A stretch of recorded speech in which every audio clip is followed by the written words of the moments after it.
Hello and welcome to another edition of English with Richard. And as you can see behind me is the London Eye. The ride for the whole circle takes about 30 minutes. And if you count each, whatever you call them, the hubs that you sit in to ride round, there are 36, which is one for each borough of London. So without further ado, let's get on with today's lesson, which is idioms. My top 7 idioms. Okay, the first idiom. It's my favourite. Straight from the horse's mouth. And the reason why I like this one is because, as you can see, these two horses are giving me tips for the next race. And the reason they're giving me tips for the next race, because I own them. One is Beautiful People, one is Organdi, and they've won about 9 races for me in England. So, straight from the horse's mouth means directly from the source, not just a horse. As I said, it is as if a racehorse is giving me tips for the race in how they're going to do, are they going to do well, are they going to do badly.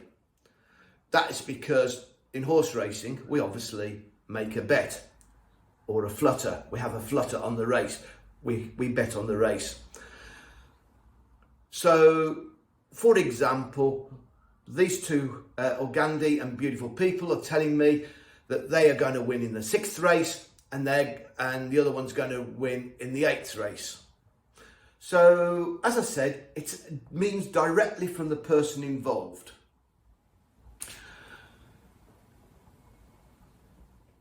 Is our exam really getting rescheduled?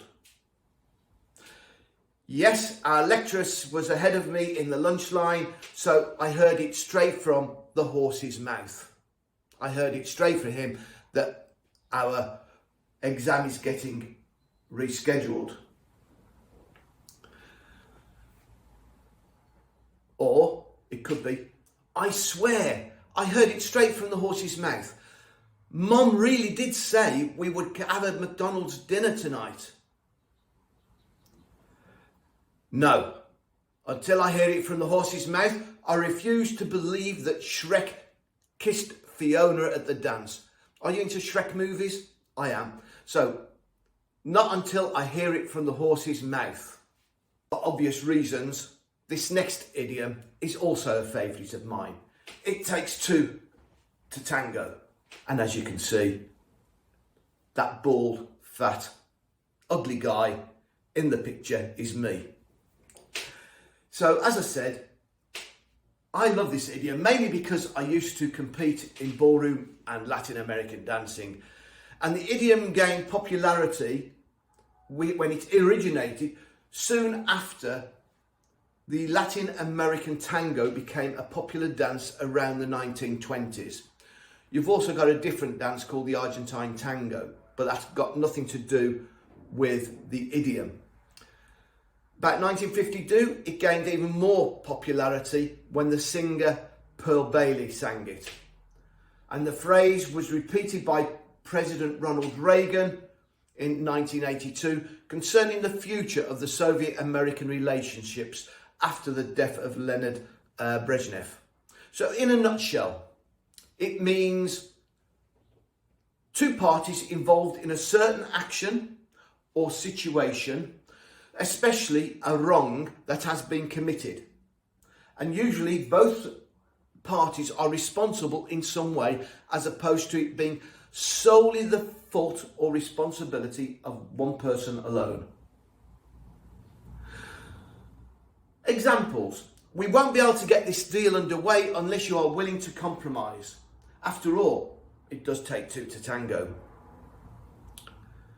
Some things cannot happen by one person acting alone. For example, Ted, you're always arguing. Stop arguing all the time, Fiona. I cannot argue all by myself. It takes 2 to tango. Ring a bell? Do some of these idioms ring a bell? Ring a bell means sounds familiar or looks familiar. Why does this name ring a bell in my head? Did the guy visit my university, or did he play basketball for me? I don't know. The name sounds familiar. It rings a bell. If something rings a bell, it is somewhat familiar to you. And you know you've heard it before or the name before, but you do not fully remember. But it jogs a memory at the back of your brain. Well, I don't have one, so that's a bit of an impossibility. But it rings a bell. You could say, his name rings a bell, but I can't for the life of me remember where I've heard it. I'll go and check on him and see if I can find anything about him on Facebook or YouTube or Wikipedia. Because for the life of me, I cannot remember where I know the name from. So it is something or someone that seems familiar or reminds you of something or stimulates an incomplete memory from somewhere. The village rings a bell, but I don't think I've ever been there myself. Have you ever heard of Dick Baines? The name doesn't ring a bell. Dick Baines, Nope. Can't say that I've heard of him. Or, I've never heard of Dick Baines, but his name rings a bell. Or, oh no, there's a wasp. It rings a bell with me because I remember once when I got stung by a wasp. Ring a bell arouses an indistinct memory. It reminds you of somebody or something. That name rings a bell. I think I've met him. Okay, that's ring a bell. So the next idiom is go the extra mile. It means to make an extra effort, to go beyond the call of duty, to go what is beyond what is necessary or expected in order to please someone or a client, accomplish something or get something done perfectly. That reminds me of a saying, practice makes perfect, but it doesn't. Because if you're practicing for perfections, you're only making your imperfections better. But that's got nothing to do with go the extra mile. For example, Shrek was willing to go the extra mile for the love of his life, Fiona. It was Fiona, wasn't it? Our legal team really went the extra mile in making sure every aspect of the case was watertight.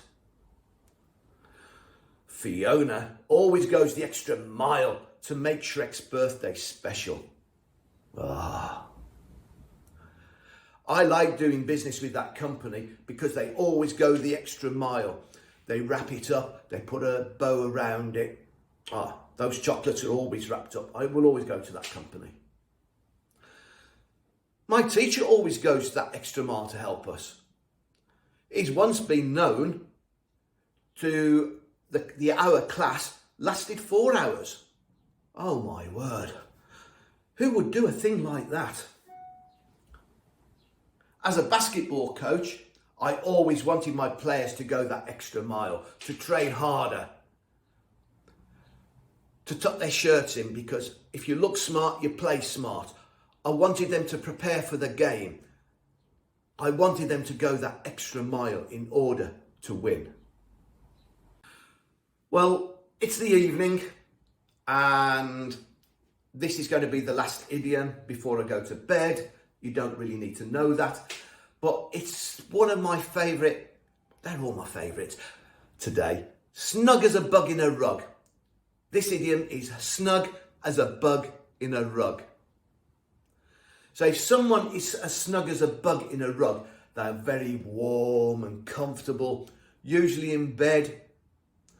For example, Fiona was curled up in bed as snug as a bug in her rug. You're warm, you're cosy. That baby looks snug as a bug in a rug. My kids, I don't have any. My kids are all snug as a bug in a rug while they're watching their movie. Oh, I hate the cold weather. Ugh. So I look forward to being as snug as a bug in bed tonight. Wrapped up tight and warm and comfortable.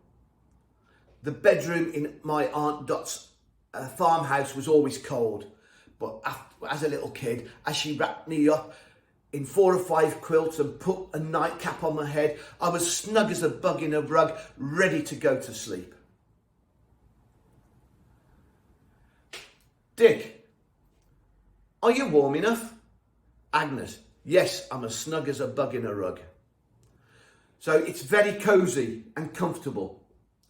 As in during the blizzard, we had plenty of firewood and stayed in the cottage in front of the log fire. And with a cocoa and a blanket around us, we were both as snug as a bug in a rug. Snug as a bug in a rug. Okay, hope you enjoyed those 6 idioms today. They're some of my favourites. I will do some more in a week or 2.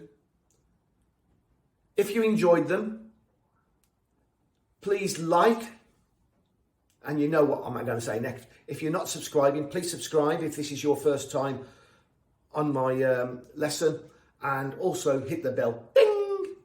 That's me. As you know, I always ding the bell.